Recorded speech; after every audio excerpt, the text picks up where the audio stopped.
guys and welcome back to your channel exam Republic. आपका अपने channel exam Republic पे एक बार फिर से बहुत बहुत स्वागत है। तो दोस्तों आज मैं आपके सामने लेके आया हूँ बिल्कुल ब्रांड न्यू सीरीज जिसको कि मैंने कहा है प्रीलिम्स फ्री हिट सीरीज।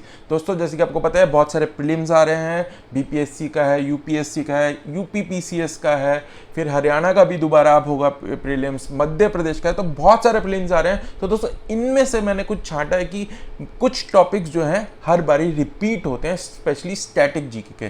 तो उन टॉपिक्स को हम इस सीरीज के माध्यम से कवर करने की कोशिश करेंगे। अलग अलग सब्जेक्ट्स के होंगे, लेकिन ये फ्री हिट्स इसलिए मैं कह रहा हूं क्योंकि ये हर बारी क्वेश्चन रिपीट होते हैं। इन टॉपिक्स में से क्वेश्चन 100% पूछे जाते हैं। तो दोस्तों जो पहले मैंने आपको विटामिन्स वाला वीडियो दिया था वो मैंने आपको प्रीलिम एसिस वाली सीरीज में डाल दिया था, लेकिन अब मैं इसके लिए स्टैटिक जीके के लिए एक अलग सीरीज शुरू कर रहा हूं। ठीक है, वो वाली सीरीज जो है वो कंटिन्यू रहेगी, उसको अंदर हम सिर्फ और सिर्फ करंट अफेयर्स ही देखेंगे। तो प्रीलिम्स फ्री हिट सीरीज में मैं आपके लिए आज लेके आया हूं शेड्यूल्स ऑफ द कॉन्स्टिट्यूशन या स्केड्यूल्स ऑफ द कॉन्स्टिट्यूशन जिसे कहते हैं, जो कि बहुत इंपॉर्टेंट है, जिनके की नाम हर बार जनरली पूछा जाता है कि कौन से शेड्यूल में क्या दिया गया है। तो इनके बारे में जानेंगे और इनकी थोड़ी थोड़ी डिटेल भी जानेंगे, जो कि आपके प्रीलिम्स पॉइंट ऑफ व्यू से देखेंगे, बहुत इंपॉर्टेंट रहेगी वो। तो इस सीरीज में हम वही कवर करने वाले हैं। तो आइए दोस्तों शुरू करते हैं हम आज का ये वीडियो। दोस्तों हमेशा की तरह मैं आपको यही कहूंगा, यदि आप नए हमारे चैनल पे तो वीडियो को अंत तक जरूर देखिएगा,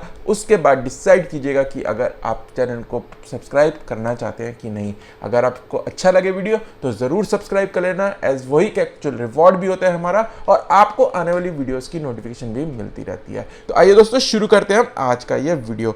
तो शेड्यूल्स ऑफ द कॉन्स्टिट्यूशन में हम सारे के सारे शेड्यूल्स देखेंगे। 12 शेड्यूल्स हैं कॉन्स्टिट्यूशन के अंदर। जो इनिशियली जब कॉन्स्टिट्यूशन बना था तो केवल 8 ही थे, अब उनके अंदर जोड़ के 12 हो गए हैं। तो ये अनुसूची की जो लिस्ट है ये 12 हो गए हैं अब। तो इनके बारे में जानेंगे, बहुत हिंदी और इंग्लिश दोनों में ही रहेगा ये। तो पहला शेड्यूल, ये पहली अनुसूची क्या कहती है देख लेते हैं।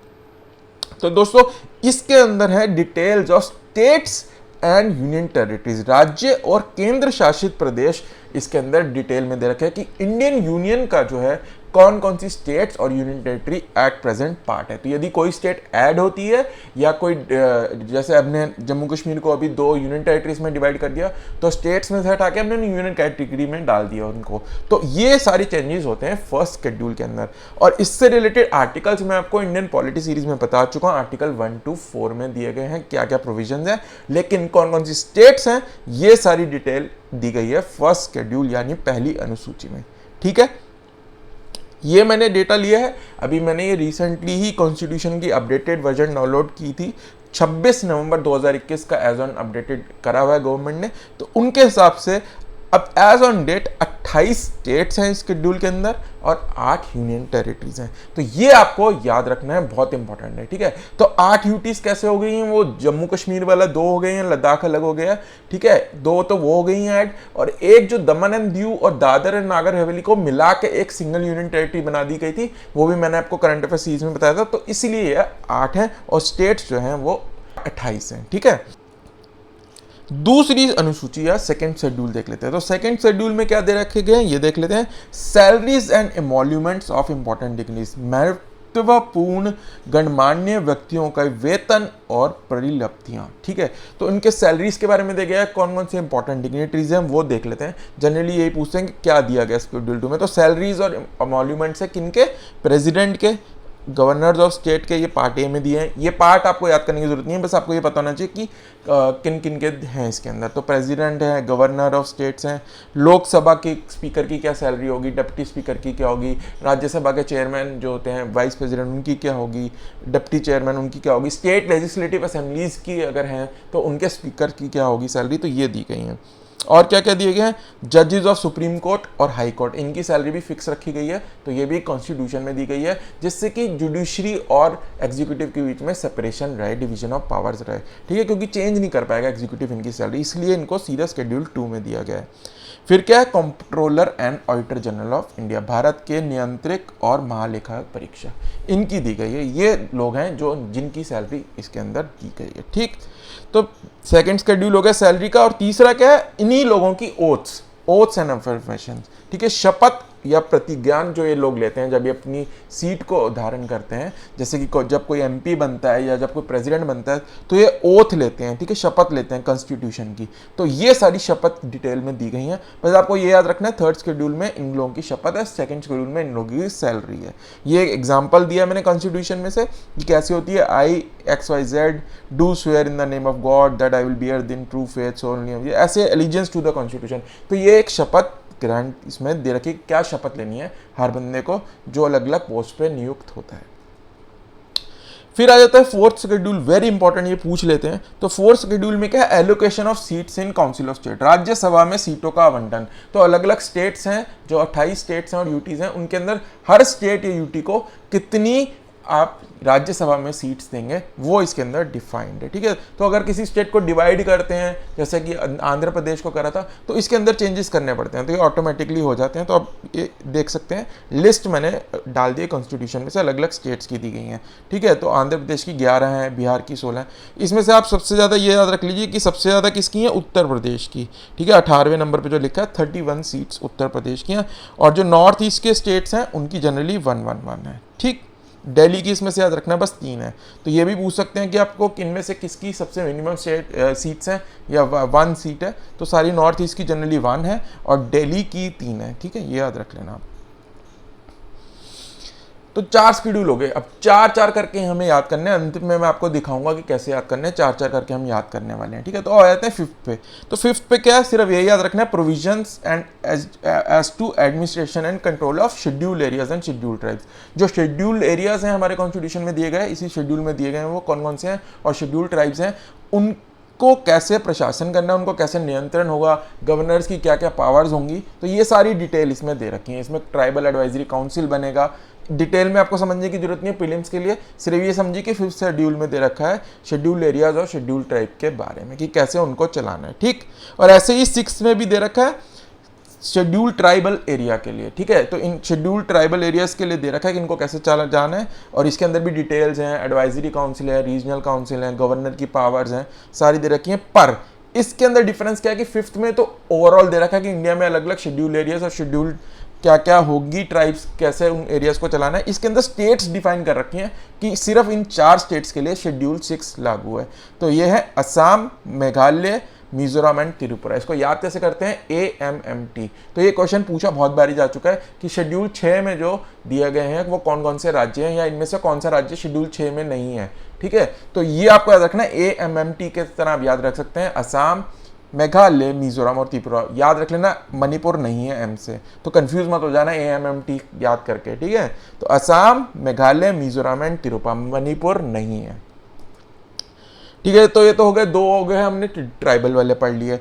अब आ जाते हैं 7th शेड्यूल में। इसमें क्या दे रखा है, division of subjects into union list, state list and concurrence list, संघ सूची, राज्य सूची और समवर्ती सूची के विषयों का विभाजन। तो अलग अलग जो विषय हैं, जैसे कि लॉ एंड ऑर्डर हो गया, एग्रीकल्चर हो गया, कौन सा विषय किसकी रिस्पॉन्सिबिलिटी है, उनको इस 3 लिस्ट में डिवाइड कर रखा है। बहुत इंपॉर्टेंट शेड्यूल है, बहुत बारी पूछा जाता है, 7th शेड्यूल में दिए हैं, ठीक है। तो एज ऑन डेट जो मैंने ली है उसमें लेटेस्ट मैं आपको बता देता हूँ, यूनियन लिस्ट में 97 सब्जेक्ट्स हैं या 97 विषय हैं जिनके ऊपर की सेंट्रल गवर्नमेंट या यूनियन गवर्नमेंट लॉ बना सकती है, ठीक है। ऐसे ही स्टेट सब्जेक्ट 66 हैं जिसके अंदर की केवल राज्य सरकार ही जो है कानून बना सकती है, और बचे हुए जो 47 विषय हैं वो कॉन्करेंट लिस्ट के अंदर है, जिसके अंदर की दोनों ही यूनियन और स्टेट मिलके अलग अलग बना सकते हैं लॉ, ठीक। तो ये नंबर्स भी याद कर लेना, पूछ लेते हैं कभी मैच करने को, ठीक है। वेरी इंपॉर्टेंट शेड्यूल था 7th। और 8th भी बहुत इंपॉर्टेंट है, इसमें लैंग्वेजेस दे रखी हैं कि कौन कौन सी भाषाएं जो हैं उनमें संविधान जो है उनको मान्यता प्राप्त कराता है, ठीक है। तो संविधान में पहले 18 भाषाएं थी जब बना था, लेकिन 2003 में आई थिंक 92nd अमेंडमेंट कराई गई थी कॉन्स्टिट्यूशन की, और इसके अंदर 4 भाषाएं और ऐड कर दी गई थी। तो टोटल अभी पूछा जाएगा कितनी भाषाएं हैं, तो 22 भाषाएं हैं शेड्यूल 8 में, और पहले 18 थी। और कौन कौन सी ये पूछा जाता है, 4 ऐड की गई हैं 92nd कॉन्स्टिट्यूशनल अमेंडमेंट में, ठीक है। तो ये कौन कौन सी भाषाएं, ये है बोडो, ठीक है, डोगरी, फिर है मैथिली और संथाली। तो ये 4 भाषाएं ऐड की गई हैं।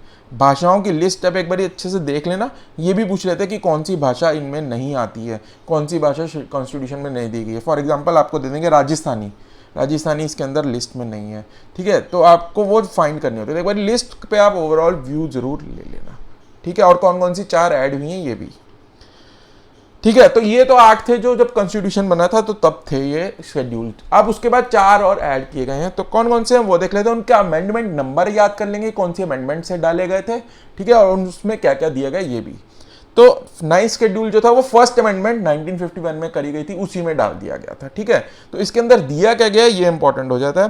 तो इसके अंदर दिए गए हैं कुछ ऐसे एक्ट्स और रेगुलेशन की लिस्ट है। इसके अंदर 284 एक्ट्स या रेगुलेशन हैं जो स्टेट्स ने या यूनियन ने बनाए हैं, जो कि लैंड रिफॉर्म्स और जमींदारी सिस्टम से रिलेटेड है, कि वो अगर वायलेट कर रहे हैं आपके फंडामेंटल राइट्स को तो वो आप कोर्ट में जा सकते हैं। लेकिन जो कानून इस लिस्ट के अंदर डाले गए हैं, यदि वो आपके फंडामेंटल राइट्स को भी वायलेट कर रहे हैं तो आप उसके लिए जुडिशरी में नहीं जा सकते, ठीक है। तो बेसिकली ये एक्ट प्रिवेंट करता है, ये शेड्यूल प्रिवेंट करता है कि उन एक्ट्स को इम्यूनिटी देता है अगेंस्ट एनी कोर्ट एक्शन, ठीक है।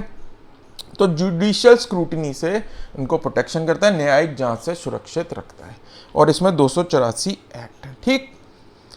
10th schedule very very very important, बहुत बारी मैं आपको बता भी चुका हूं इंडियन पॉलिटी सीरीज में, मैंने 10-15 बारी तो आपको बताया होगा कि 10th शेड्यूल में क्या है। तो 10th शेड्यूल में है provision as to disqualification on ground of defection. Anti defection law जो है वो इसके अंदर दिया गया, दल बदल विरोधी कानून, ठीक है। तो इसको 52nd कॉन्स्टिट्यूशनल अमेंडमेंट 1985 से ऐड किया गया था। तो क्या होता था, जो इलेक्ट होके आते थे जैसे एमपीज, तो जब वो इलेक्शन हो जाते थे उसके बाद वो पार्टियां बदल लेते थे पैसे खा के, तो उसको बचाने के लिए एंटी डिफेक्शन लॉ लाया गया था और उसको कॉन्स्टिट्यूशन में ही रख दिया गया शेड्यूल 10 के अंदर, ठीक। फिर आता है 11th और 12th सेम है, ठीक है, समझ लीजिए। तो इसमें क्या है, powers and function of Panchayati Raj institution, Panchayati Raj संस्थाओं की शक्तियां और क्या क्या उनको कार्य करने हैं वो इसके अंदर दे रखा है, ठीक है। तो इसके अंदर क्या है, इसको 73rd अमेंडमेंट 1991 और इसको 73rd अमेंडमेंट 1992 में ऐड किया गया था, और इसके अंदर 29 सब्जेक्ट दिए गए हैं जिसमें पंचायती राज इंस्टीट्यूशन है जो पंचायत के लिए हैं वो इसमें कानून बना सकते हैं, ठीक है। और ऐसे ही 12th में क्या है, म्यूनिसिपैलिटी से रिलेटेड, दोनों साथ साथ ही डाले गए थे। वो 73rd अमेंडमेंट है, ये 74th अमेंडमेंट है 1992, और इसके अंदर 18 सब्जेक्ट्स हैं, ठीक है। तो ये तो हो गए 12 के 12 शेड्यूल। अब याद कैसे करने, 4-4 करके याद करना, देख लेते हैं कैसे। तो पहले में यूनियन टेरिटरीज और स्टेट वाला, ये सबसे इंपॉर्टेंट है, ठीक है। फिर 2 आ जाते हैं हमारे सैलरीज उनकी डिग्नेटरीज की क्या, और उनको ओथ क्या लेनी है डिग्नेटरीज को, ये हो गए 2 और 3। और 4th हो गया कि राज्यसभा में उनको सीट्स क्या है, ठीक है, सिंपल है, याद हो गए। पहला स्टेट, फिर जो डिग्नेटरीज हैं उनके 2, फिर राज्यसभा, ऐसे याद कर लो, ठीक है। 5th क्या है, शेड्यूल एरियाज, और 6th क्या है, वो भी शेड्यूल एरियाज है, बट उसमें स्टेट्स डिफाइन है, AMMT ये डिफाइंड है। तो 5 और 6 शेड्यूल एरियाज से रिलेटेड है। 7th में लिस्ट दे रखी है, union list, state list, concurrent list, और 8th में लैंग्वेजेस। 7th और 8th में कंफ्यूजन हो जाती है कभी कभी, याद रखना, ठीक है।